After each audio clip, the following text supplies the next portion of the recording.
You shouldn't have to explain in detail to anyone why you're taking a mental health day or why you're taking the day off.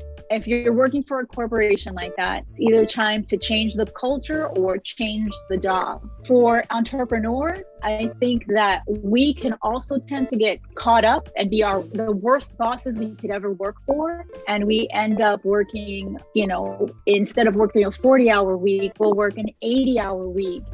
Welcome to Latinx in Power, a podcast hosted by Thaisa Fernandes.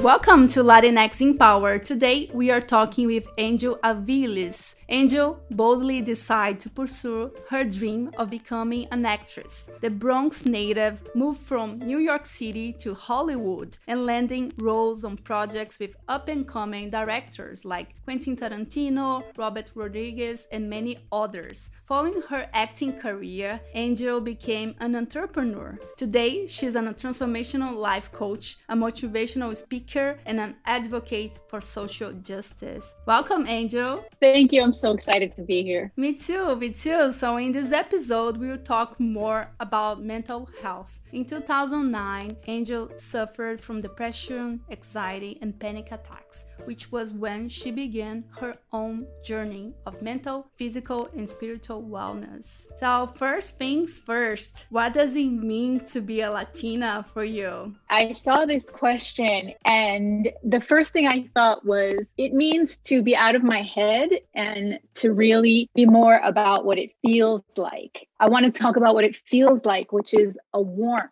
I feel it in my chest. I feel it in my belly. I feel it in my spine. There's a sense of strength and warmth and comfort, nostalgia. Really, I think the one word I can think of is a Spanish word, and it's ser, which is to be. Mm-hmm. And I simply am what I am. When I think of the word, automatically visions and sounds of growing up and colors and tones and smells come to mind. And all of it is Latino, Latina, Latinx to me. That's beautiful. I like that a lot. And we can be whatever we want. And the sense of ser, of being, is different from anyone. Just beautiful. I love that. I like it too, because I really think it's important for us to honor our own experience. This is part of mental wellness to me. Honoring our own experience means that we do a lot less comparison and more being in touch with our own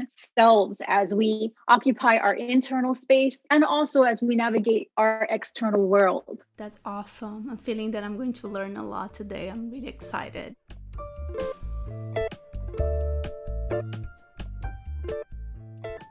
How did everything start? Wow. This question, of course, when I saw it was like, you gave me 3 to 5 minutes to sum up the life of a 51-year-old woman. I think I would like to start way back when. I grew up, obviously, like you said, in the Bronx. I was born in New York City. I was born to a very theatrical, dramatic, Latino, lower middle class family. I describe in my book that we grew up in the hood, but I didn't really know we grew up in the hood simply because my mom was super creative. And she really taught me that the brain is everything. And as long as your brain is operating, you are unlimited. So we may be short on cash, but we're never short on ideas or short on creativity. So obviously, also in my book, I talk about something very traumatic that occurred to me, and that was molestation when I was very young. And I kept that in me and quiet for my entire adolescence and into my adulthood. And I really didn't address it until I had my own daughter. And I started to experience a sense of paranoia about her and what could possibly happen to her. And that's when I first started getting help for really processing the things that I had been going through. So during this entire time, I had been pursuing my acting career. I came to LA in the 90s and was able to land successful roles. I guess the most famous role, the most famous role, of course, was in Mi Vida Loca, which was in 1992. It continues to be a cult classic. I continue to receive just so much love for my character, who is Sad Girl, aptly named, which is so crazy, life imitating art. So enjoyed success as an actor, went back to school, studied multimedia production, went to work in several corporate jobs that I did not love, but provided a certain sense of security as I grew my family. Things were going well. And then my mom passed away. And this was another dramatic point in my life. I had lost my brother previously, and this was devastating. But losing my mom further on in at this particular period of my life just revealed so many of the little weaknesses in my life. She covered so much. And I had what most might effectively call a breakdown. It was just a breakdown of everything I was spiritually, physically, emotionally. And I spent a good deal of time for about a year in 2008 crying in my closet and really wondering what I was doing on the planet. In 2009, I started to recognize that my kids were watching me through this process and I didn't want to be that for them. And also I recognized something inside of me wanted something more, wanted to survive, knew that I needed to get out of this. And I just started consuming everything I could. I started hiring coaches and gurus and doctors and all kinds of professionals and curanderas. Like I pursued my mental wellness and my physical wellness with a fire and a passion like nothing I had ever done before. And I started documenting my journey. I started blogging about it. I started talking about it. I started sharing what I was going through and all of the ways that I was evolving, and people started responding to it. There were very few brown people on there. There were no Latinx people really, at least at that level, talking about these things like in social media. And out of that experience grew a very organic coaching business, a coaching practice where I primarily worked with women just like me, women who were transitioning in life and women who were servants and men too. I actually don't coach a lot of men, but I coach unicorn men. I coach the unicorns. And so I just started sharing what I was learning. And it's been a 10-year ride.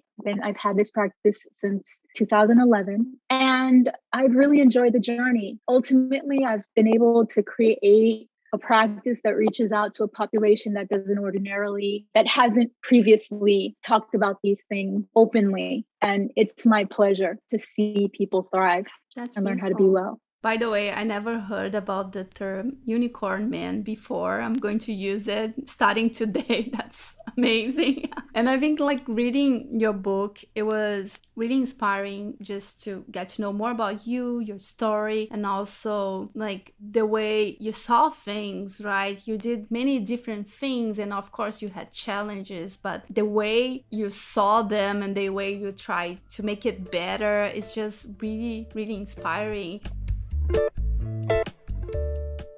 You touched in another point that I think is really important to talk more about, and I'm curious to know your opinion about it. Why do you think our community doesn't prioritize our mental health? I think one of the things that we deal with as a community is stigma.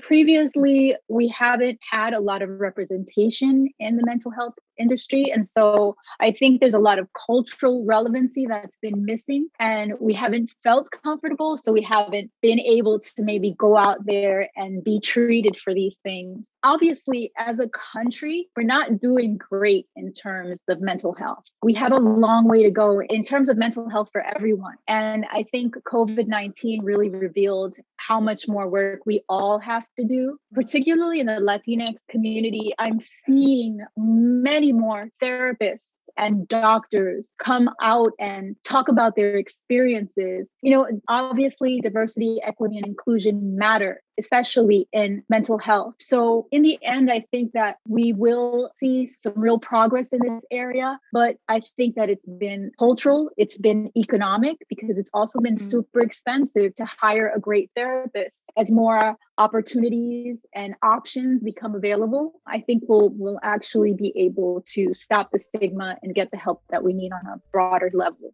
Yeah, I hope so. That's amazing. What exactly is a mental health day? There's actually a global mental health day, which takes place on October 10th, and it's World Mental Health Day. And I think it's most important to understand that a person doesn't need to have a mental illness to take a mental health day. A mental health day means simply you are taking time off from the stresses in your life. I always encourage people not to take a mental health day and then run a bunch of errands, just to get things off their plate. I think that mental health really, it matters to be present. It matters to rest. It matters to actually add pleasure and really, really take that time to decompress and de-stress. So I also want to mention this, that it's really important for employees in particular. I'm going to say two things. Employees to recognize, their handbook and look for their benefits, because employers should be legitimizing and offering mental health days. You shouldn't have to explain in detail to anyone why you're taking a mental health day or why you're taking the day off.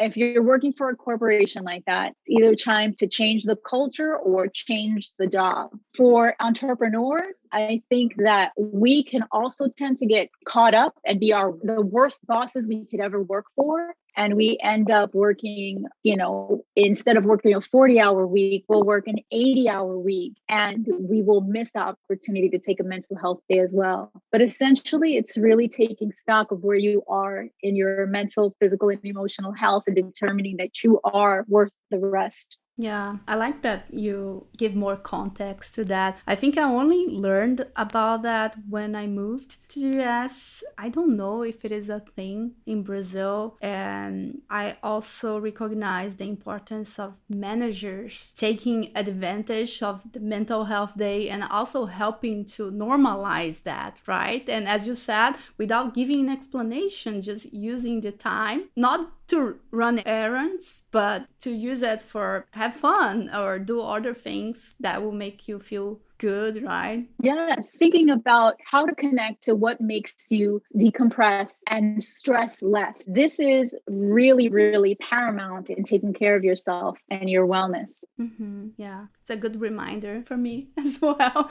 especially like days off. I think last year as well, we tend to just do things that you're like waiting for a long time, run like errands, which is great as well, but it's also the importance of taking care of your body, your mind. It's so important. And I feel that our community, we don't talk about it. I think we are so used to hustle, and maybe sometimes we don't even feel that we deserve a day off or have fun. I think especially now, that is a big thing that I work on with my clients, is this idea of working like sort of living in a meritocracy. The harder you work, the more rewards you'll get. You'll rest when you're dead. I've heard that before, and I think that it's literally killing us. There's nothing wrong with working. We should work with pleasure. We should work because we need to live, and that's true. But what the quality of life exchanges really, really matters.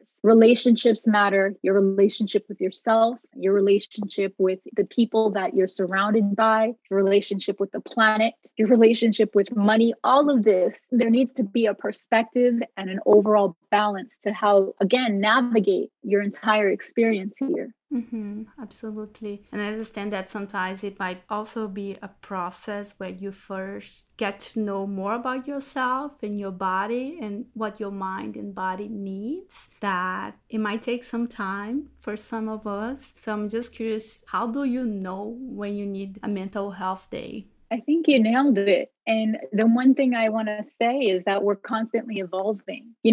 It's learning your body, your mind, your spirit, and listening and recognizing when you're going through changes that are natural, when you're going through changes that are due to stress, recognizing, okay, how am I navigating this space? Is what's happening to me chemical? What's happening to me in my mind? And all of those things are legitimate. Like, I don't like when people say, well, that's all in your mind. Well, my mind is in my brain, which is the functional center of my universe, right? Everything happens in the brain. So yes, we are our thoughts, we are our actions, we are these complete beings. And so really, I call it like a conscious consumption, right? In conscious consumption, you're paying attention to all the things that you're consuming. It could be media. It could be data that you're taking in terms of conversations in your relationships. It could be the things that you're saying to yourself especially the ones that you're saying out loud. It could be your food. It could be your water, your air. These are all things. Like sometimes when we're stressed, we don't even fully breathe. That's why one of the first chapters in my book is about breathing, because one of the things I recognized that was one of the number one contributors to my stress is that I wasn't giving myself full permission to breathe. And this is why when you become accelerated, right, your breath is shallow, you get higher in your octaves, you start to generate this level of stress. And you can see it, right? As I begin to physically show you what it looks like to be stressed, you feel that. You can feel that the breath stops here.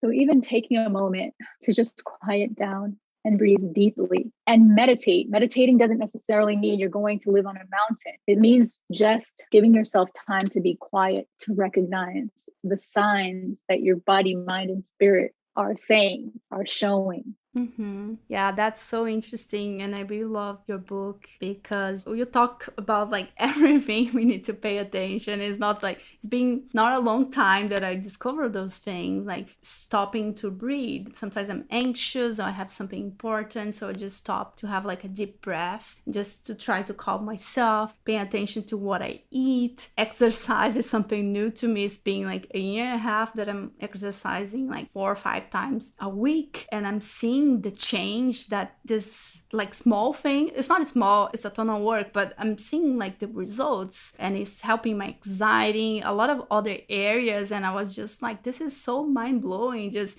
to pay attention of those small, like I'm making quotes now, like sleeping, eating, exercising, breathing, meditation is just like really, really interesting. And thank you for mentioning that. Absolutely. Yeah, and also like meditation, I think there's also a lot of misconceptions about that, as you said, that you need a huge amount of time and you need to be super zen, and just, which is not true. It's not true. And there's so many forms of meditation that you can take. I mean, I mentioned a few in the book, but even beyond that, there's just, if you can think of an activity, there's a way to meditate within that activity. You know, swimming, walking, hiking, everything can be done with a consciousness, which puts you in a meditative state, obviously, right? It's just this constant connection to the quiet that lives within you. Which advice would you give to someone who wants to incorporate more like mindfulness exercises to their lives? So I think start simply and be graceful. So I started with breath because that is the one thing that we cannot live without. We cannot live without the breath. And connecting to the breath as the first thing is the simplest thing that you can do with, like, not even, you can be sitting in your chair listening to this podcast and you can start today. You can simply take a breath in through the nose and let it go all the way in, fill your lungs completely, and let it fill your belly, because actually filling your belly allows your lungs to expand to completion. And that way of breathing, you might get dizzy. So I don't want you to just do this anywhere. But when you start to breathe deeply, after not breathing deeply for maybe your whole life, you might take in more oxygen than you're actually used to. But I encourage you to continue to work on the breath and allow it to become a part of your overall system conditioning, right? Because part of the function, we need oxygen for every single activity in our lives, for our metabolism, for our respiration, every system in our body relies on oxygen. So that would be my first thing, because it's also, if I tell you not to focus on the breath, it becomes impossible not to, right? So it doesn't have to be, you don't have to eliminate all thoughts, or we don't have to be that complex. You can introduce mantras, and you can introduce chanting, and you can introduce silence, bells, bowls. It can be a beautiful extended wellness experience. But if you're new, simply taking in the breath and letting it go into your belly and then releasing it through the mouth, that one thing allows you to relax your nervous system, and it can begin a world of wellness and benefits. That's beautiful. Awesome. Thank you for sharing.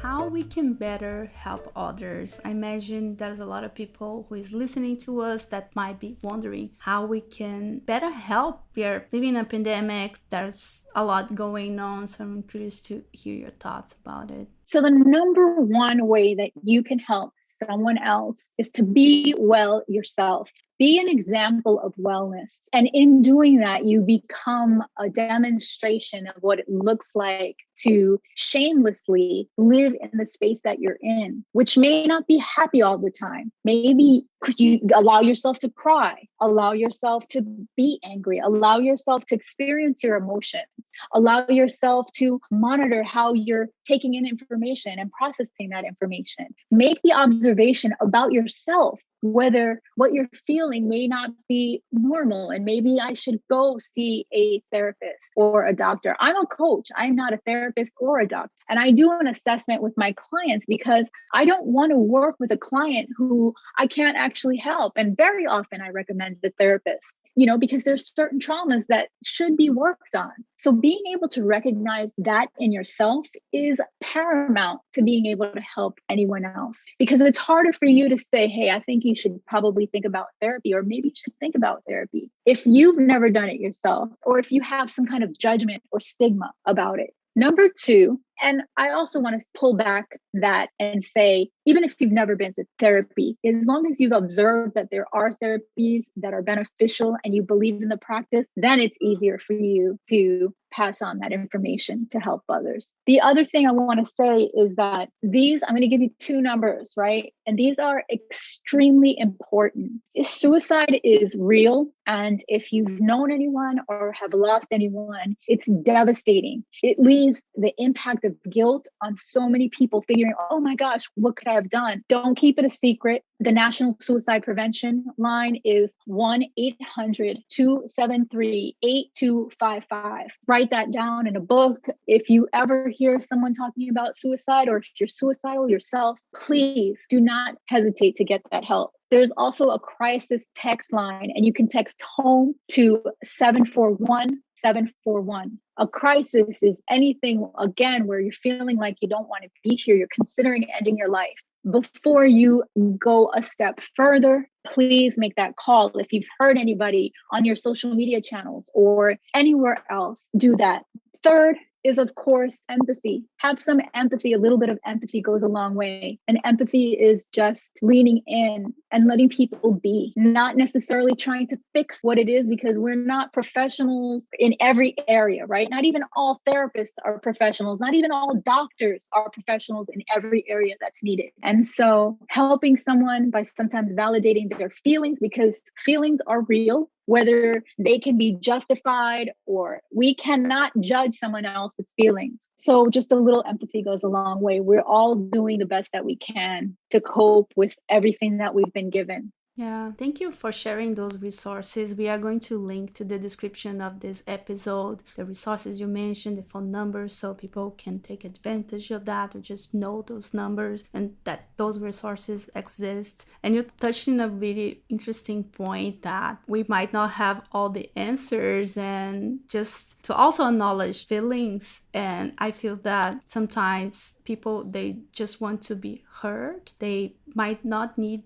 an advice, or they might not want an advice, but they just want to share as well. And I think it's totally fine, right? And just the act of listening, I think it's really powerful as well. Yeah. And also, as you begin that process, you recognize that it's not necessarily about fixing things. And when you detach from having to fix something, you also detach from the outcome, right? You detach from, well, I gave you that advice already, and you should have done this, which is not helpful to someone's mental health. So if you find that you feel stressed by someone else's stress, this is a perfect time to say, hey, I know this therapist, I know this coach, I know this, there's so many people, I know this doctor, there are so many people that are out there. The more familiar you can be with the resources that are available, the more helpful you can be. Yeah, I like that a lot. Just detach from giving an advice, I think, or the outcome is just, yeah, that's powerful. I like that a lot.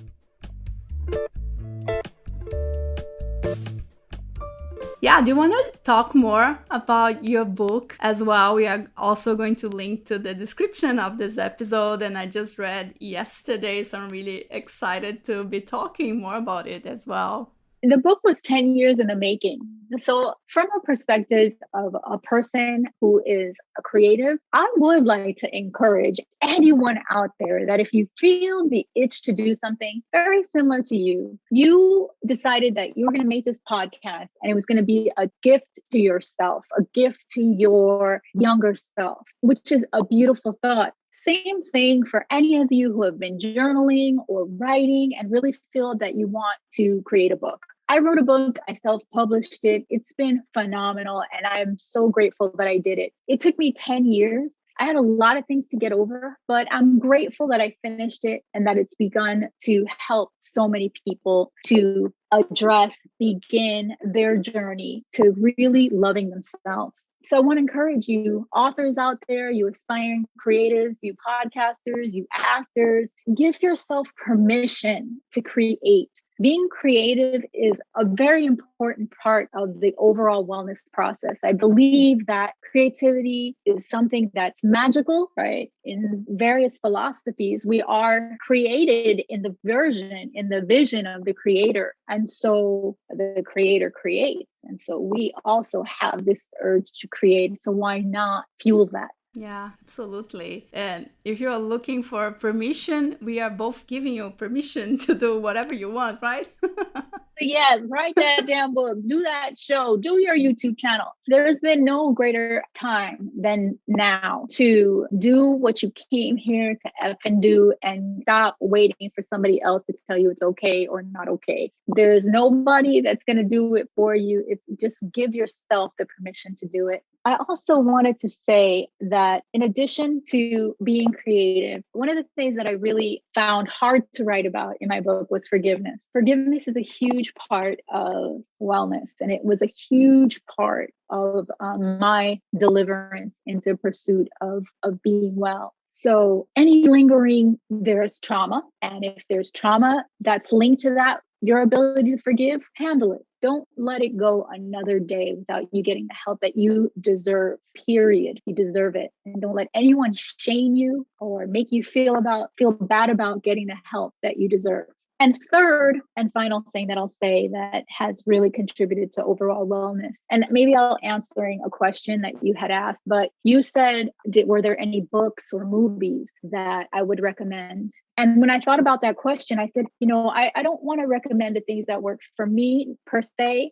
I want to recommend the feeling that worked for me. The feeling that worked for me most was laughter. So find things that make you laugh. There's something physiological that happens when you laugh. When you laugh, you release chemicals, and these are happy chemicals. Let yourself laugh and experience pleasure. Laughter is one form of pleasure. I encourage all forms, just saying. But I would say my favorite movies are the ones that make me laugh. And I definitely encourage that. I love that. Perfect. That was amazing. I'm feeling really inspired at the moment. You gave me a lot to think more about it and keep in mind. And I'm going to leave this last minutes for you to share anything you want to share and where people can find you as well. So I can be found on Instagram at Angel Awakens, which is also my website, www.angelawakened.com. You can find me on Facebook, and it's Angel Aviles, Too Happy to Be Sad Girl. I'm also Too Happy to Be Sad Girl on Twitter. I also want to share that I do have a junta, which is a weekly gathering of like minds. It's a group coaching and joining together of like minds. And I open that up every month to members that can come in and just be encouraged to grow. It's based on the framework that I've taken dozens of clients through, and it's a super nourishing place to come and be well. Beautiful. I love that. We are going to link all those resources to this episode as well. Thank you so much. You are so welcome. Thank you for having me. Yeah, of course. That was awesome.